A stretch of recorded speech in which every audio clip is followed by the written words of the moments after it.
Hello दोस्तों, मैं हूं डॉक्टर सुरेंद्रपाल।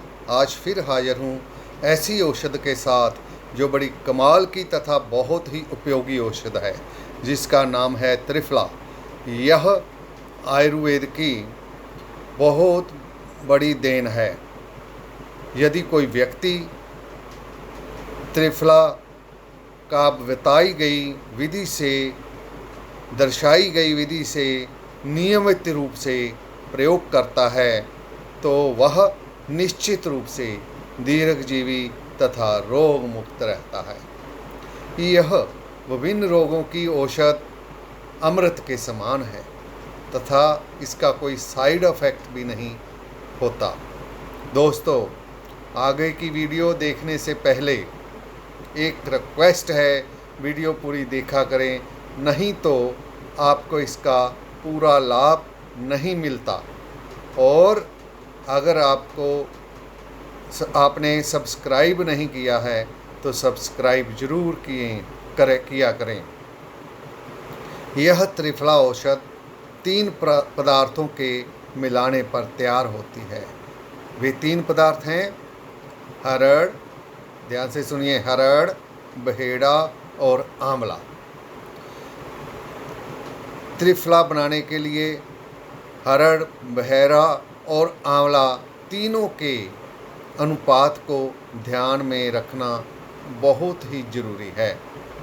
वह अनुपात इस प्रकार है: 1 भाग हरड़, 2 भाग बहेड़ा और 3 भाग आंवला।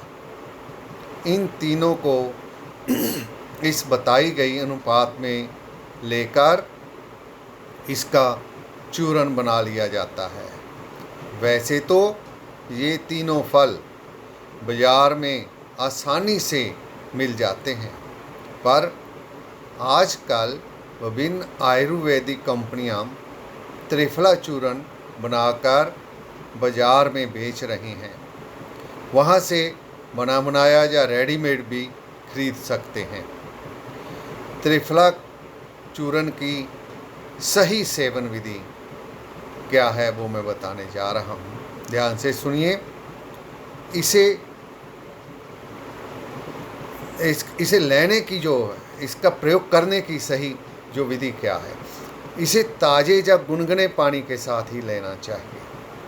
इसके सेवन के बाद 1 घंटे तक कुछ भी नहीं खाना पीना चाहिए। इसकी मात्रा कितनी लेनी चाहिए, इसके बारे में यह नियम है कि जितनी उम्र उतने रत्ती त्रिफला। और याद रखिए, 1 रत्ती 1 ग्राम का 8वां भाग होती है। तो इसलिए उदाहरण के तौर पर अगर किसी की उम्र 24 साल की है तो वह 24 रत्ती मतलब 3 ग्राम, और अगर 32 साल की है तो 32 रत्ती मतलब 4 ग्राम, और 40 की अगर है तो 40 रत्ती मतलब 5 ग्राम चूर्ण को जो है ले सकता है, एक दिन में प्रयोग कर सकता है। याद रहे, अगर त्रिफला सेवन के बाद 1-2 दस्त भी हों तो घबराना नहीं चाहिए, क्योंकि उससे पेट साफ होता है। 6 ऋतुओं में त्रिफला को कैसे सेवन करना है उसकी विधि जो है बता रहा हूँ, जिससे सभी प्रकार के मौसमी बेमौसमी रोगों से बचा जा सकता है। श्रावण मास या भादो मास जो है, भाद्रपद भी जिसे कहते हैं, यानी अगस्त और सितंबर के महीने में 6ठे भाग सेंधा नमक, कितना त्रिफला का 6ठा भाग, जितना त्रिफला आपने लेना है उससे 6ठा भाग सेंधा लवण के साथ त्रिफला लेना चाहिए। और अगर अक्टूबर नवंबर का महीना है तो त्रिफला का 6ठा भाग शक्कर मिलाकर त्रिफला का सेवन करना चाहिए।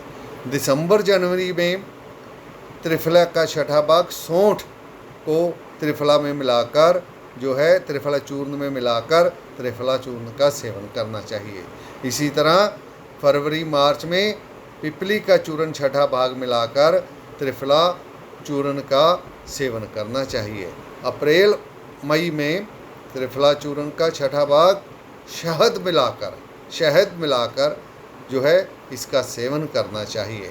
और जून जुलाई में त्रिफला चूर्ण का छठा भाग जो गुड़ है उसको इसमें मिलाकर इसका सेवन करना चाहिए।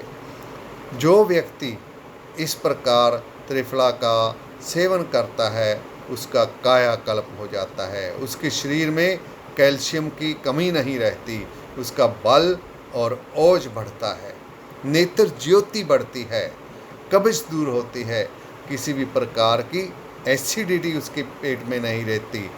लगभग जो 84 प्रकार की एसिडिटी है वो सारी समाप्त हो जाती है। पेट के सारे रोग ठीक होने लगते हैं। मोटापा, डायबिटीज़, तनाव, कब्ज़, बवासीर जिसे पाइल्स भी कहते हैं, बिना उम्र के सिर के जो हेयर्स का सफ़ेद होना, स्मृति शक्ति का या स्मरण शक्ति का कम होना, सब प्रकार के दर्द, गठिया आदि, स्मृति शक्ति का कम होना, सुस्ती, नींद का कम होना, कमजोरी, ज़्यादा थकान होना आदि अनेकों रोगों में त्रिफला चूर्ण के जो मौसम के अनुसार खाने से सुधार होता है। इसके अतिरिक्त यह विटामिन सी का तो अथाह भंडार है, क्योंकि इसमें आंवला होता है। एंटीबैक्टीरियल तथा रोग प्रतिरोधी गुण जो हैं इसमें प्रचुर मात्रा में मिलते हैं। इससे लंबी देर तक इसे सेवन करने से बुढ़ापा जो है दूर हो जाता है और व्यक्ति युवा बना रहता है। और चर्म रोग जितने भी प्रकार के हैं इसके सेवन से पास ही नहीं आते।